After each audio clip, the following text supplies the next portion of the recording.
Narcotics is A dirty business എന്ന് മുഖ്യമന്ത്രിയെ പറഞ്ഞു കൊടുക്കാൻ മുഖ്യമന്ത്രിയെ പറഞ്ഞു കൊടുക്കാൻ ഈ നാട്ടിൽ ആരെങ്കിലും ഉണ്ടാകണേ എന്ന് എനിക്ക് ഇവിടുത്തെ ഡിവൈഎഫ്ഐക്കാരോടും ഇവിടുത്തെ ആളുകളോടും ഒക്കെ പറയാനുണ്ട്. സ്വന്തം ഓഫീസിൽ പ്രതിപക്ഷ നേതാവായിരിക്കുമ്പോൾ ഇപ്പോഴുമൊക്കെ ഓഫീസിൽ കൂടെ നിർത്തുന്ന ചേർത്തു പിടിക്കുന്ന ആളുകൾ MDMA ഉപയോഗിക്കുന്നവരാണ്, മറ്റ് രാസവസ്തുക്കൾ ഉപയോഗിക്കുന്നവരാണ് എന്ന് തിരിച്ചറിയാൻ ഒരുപക്ഷെ ഇവരെല്ലാം അറിഞ്ഞുകൊണ്ടാണോ ഇതിനൊക്കെ നേതൃത്വം കൊടുക്കുന്നത് എന്ന് പോലും ഇന്ന് കേരളത്തിലെ ജനതയ്ക്ക് ഒരു സംശയം വരികയാണ്. കേരളത്തിലെ ജനതയ്ക്ക് ഒരു സംശയമില്ല. അതല്ലേ തൂറ്റു തുന്നം പാടി വീട്ടിലിരിക്കുന്ന ഇപ്പോ. എന്ത് പ്രഹസനമാണ് സജി. PM ശ്രീ വിഷയത്തിലെ ഈ പുതിയ ഗവൺമെന്റിന്റെ ഇടപെടൽ ഇവിടെയാണല്ലോ നമ്മുടെ വിദ്യാഭ്യാസ മന്ത്രി ഉള്ളത്. അതുകൊണ്ട് ഇപ്പൊ എന്താ മുസ്ലിം ലീഗ് പറഞ്ഞത്? PM ശ്രീ അറബിക്കടലിൽ.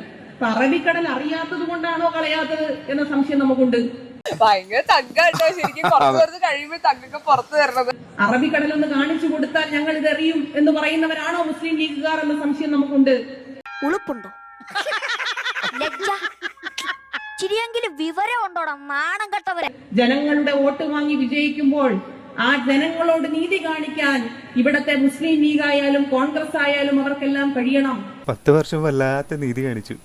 അതുകൊണ്ടാണ് പാലം ചുരുട്ടി വീട്ടിലിരിക്കുന്നതെല്ലാം.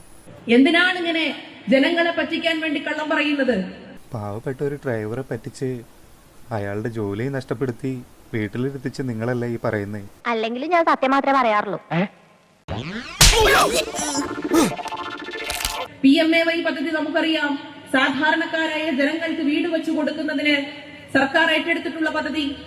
വീട് വയ്ക്കുന്നതിന് വേണ്ടി തരണമെങ്കിൽ നിങ്ങളുടെ വീടിന്റെ മുന്നിൽ, വീട് നിർമ്മിച്ചു കഴിഞ്ഞാൽ നിങ്ങളുടെ വീടിന് മുന്നിൽ ഒരു ചാപ്പ കുത്തണമെന്ന് ഞങ്ങൾ ആരും പറഞ്ഞില്ല.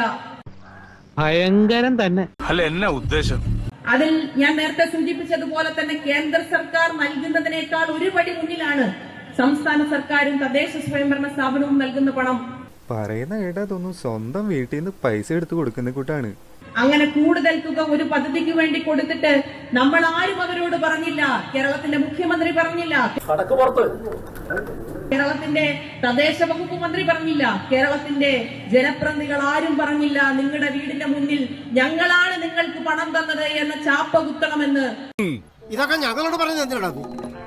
അഭിമാനത്തോടുകൂടി ജീവിക്കാൻ നിങ്ങൾക്ക് കഴിയണമെന്ന് കേരളത്തിന്റെ മുഖ്യമന്ത്രി, അന്നത്തെ മുഖ്യമന്ത്രി ശ്രീ പിണറായി വിജയൻ, സഖാവ് പിണറായി വിജയൻ അഭിമാനത്തോടുകൂടി ജനങ്ങളുടെ മുന്നിൽ പറഞ്ഞു. മണിയാശാൻക്ക് വേറെ കുറച്ച് കാര്യങ്ങൾ പറഞ്ഞായിരുന്നു കേട്ടോ. പാവപ്പെട്ട ജനങ്ങൾക്ക് ക്ഷേമ പെൻഷൻ കൊടുക്കുന്നത് വാങ്ങി നക്കിയിട്ട് വോട്ട് ചെയ്തില്ല എന്ന് പറഞ്ഞായിരുന്നു. അതിനെക്കുറിച്ച് എന്തെങ്കിലും പറയാനുണ്ടോ താങ്കൾക്ക്? ഇങ്ങനെ എന്തെങ്കിലുമൊക്കെ പറയുമ്പോഴേ എന്റെ മനസ്സിനൊരു സന്തോഷം ഉണ്ടാവുള്ളൂ.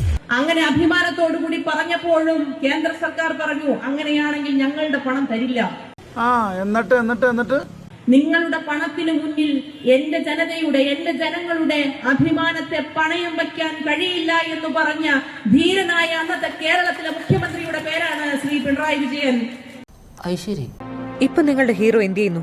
ഭരിക്കുന്ന പാർട്ടിയെ കുറ്റം പറഞ്ഞ് തേരാപ്പാര ഇതിക്കടെ നടക്കുന്നുണ്ട് അല്ലേ? അങ്ങനെ ഒരു മുഖ്യമന്ത്രി ഉണ്ടായിരുന്ന നാടാണ് ഈ കേരളം. ഓർമ്മിപ്പിക്കല്ലേ പൊന്നെ. എന്താ നമ്മൾ ഇന്ന് കാണുന്നത്? പെൻഷൻ സഹകരണ ബാങ്കുകൾ വഴി പെൻഷൻ കൊടുക്കണ്ട എന്നുള്ള തീരുമാനമെടുക്കുന്നത്. ഘട്ടം ഘട്ടമായി പെൻഷൻ, അത് നിങ്ങളെ പോലുള്ള ഒരു കട്ട് മുടിച്ച കാരനാണ് പെൻഷൻ അങ്ങനെ കൊടുക്കണ്ടെന്ന് തീരുമാനിച്ചത്. ഇപ്പൊ എന്താണ് പറഞ്ഞു വരുന്നത്? പെൻഷൻ നിർത്തലാക്കും എന്നാണോ? ഒരു അവകാശം, ജനങ്ങളുടെ അവകാശം, അത് ജനങ്ങളിൽ നിന്ന് പതുക്കെ പതുക്കെ അപ്രതീക്ഷിതമാകുന്നത് നമുക്ക് വളരെ താമസിക്കാതെ കാണാം. എന്താ എന്താ എന്താ പറഞ്ഞ്? അപ്രതീക്ഷിതോ? കൊള്ളാം. ഇപ്പോ വലിയ കൊട്ടിഘോഷിച്ചുകൊണ്ട് നടത്തിയ ഒരു പദ്ധതിയാണ് പ്രിയദർശിനി. ചേച്ചിക്ക് ഇപ്പൊ എന്താണ് പ്രശ്നം? ഇത് എല്ലാത്തിനും കുറ്റം പറയുന്നുണ്ടല്ലോ. ഏത് പദ്ധതിയും നന്നായി ഏറ്റെടുക്കുന്ന ഏത് പദ്ധതിയും, ജനങ്ങൾക്ക് വേണ്ടി ഏറ്റെടുക്കുന്ന ഏത് പദ്ധതിയും ഞങ്ങളെല്ലാം ഒരുമിച്ച് നിന്ന്, പ്രതിപക്ഷമാണ് എന്നത് മറന്നുകൊണ്ട് ഞങ്ങൾ ഒരുമിച്ച് നിൽക്കുന്നു എന്ന് ഇന്നത്തെ കേരളത്തിന്റെ പ്രതിപക്ഷ നേതാവും മറ്റുള്ളവരും ഒക്കെ പറഞ്ഞു. എന്നാൽ അതിന് നേതൃത്വം കൊടുക്കുന്ന മന്ത്രി തന്നെ എന്താ പറഞ്ഞത്? ചേച്ചിക്ക് എന്താ ഇപ്പൊ സംഭവിച്ചെന്നറിയോ? പാർട്ടി തോറ്റുതുണ്ടും പാടിയത് ചേച്ചി കാരണമാണെന്നും പറഞ്ഞിട്ട് പാർട്ടിയിൽ നിന്ന് കുറച്ചാൾ മാറ്റി നിർത്തി. പിന്നെ ഇപ്പോഴാണ് ഒന്ന് സംസാരിക്കാനായിട്ടൊരു മയക്ക് മുന്നിൽ കിട്ടിയത്. അപ്പൊ അതിനുള്ള ഒരു തകർക്കലങ്ങ് തകർക്കുന്നതാണ്. പൊതു വിദ്യാഭ്യാസ സ്ഥാപനത്തിൽ കുട്ടികളെ പഠിപ്പിക്കാതെ പണമുള്ള വിദ്യാഭ്യാസ സ്ഥാപനത്തിൽ പഠിപ്പിക്കുകയും ബസ്സിൽ പണം കൊടുക്കാതെ ഇടിച്ചു കയറുന്നവരുമാണ് കേരളത്തിലെ സ്ത്രീകൾ എന്ന് പറഞ്ഞു. എന്താണെങ്കിലും നിങ്ങളുടെ മണിയാശാൻ പറഞ്ഞ് അത്രയൊന്നും വരില്ല. ഒന്നാം തരം പെൻഷൻ മേടിക്കുക, ഇഷ്ടം പോലെ തിന്ന ആളുകൾ, എന്നിട്ട് നേരെ എതിർ വോട്ട് ചെയ്തു എന്ന് പറഞ്ഞാൽ നിങ്ങൾ ജനങ്ങളുടെ ക്ഷമയെ പരീക്ഷിക്കരുത്. ജനങ്ങളുടെ ക്ഷമയെ നിങ്ങൾ ഒരിക്കലും പരീക്ഷിക്കരുത് എന്നതാണ് പ്രധാനപ്പെട്ട കാര്യം. ജനങ്ങളുടെ ക്ഷമയെ നിങ്ങൾ പരീക്ഷിച്ചു. അതാണ് വീട്ടിലിരിക്കുന്ന എല്ലാവരും ഭരിക്കുന്ന പാർട്ടീനെ കുറ്റവും പറഞ്ഞുകൊണ്ട് കണ്ണി കണ്ട എല്ലാ കാര്യത്തിനും കുറ്റവും പറഞ്ഞ് ഇങ്ങനെ നടക്കേണ്ട വന്ന അതാണ്. ക്ഷമയെ പരീക്ഷിച്ചു. തോൽവികൾ ഏറ്റുവാങ്ങാൻ ചന്തുവിന്റെ ജീവിതം പിന്നെയും ബാക്കി. എന്തായാലും കൊള്ളാം. ഞാൻ വീട്ടിൽ പോണേ, എനിക്കൊന്നും വയ്യ കാണാൻ.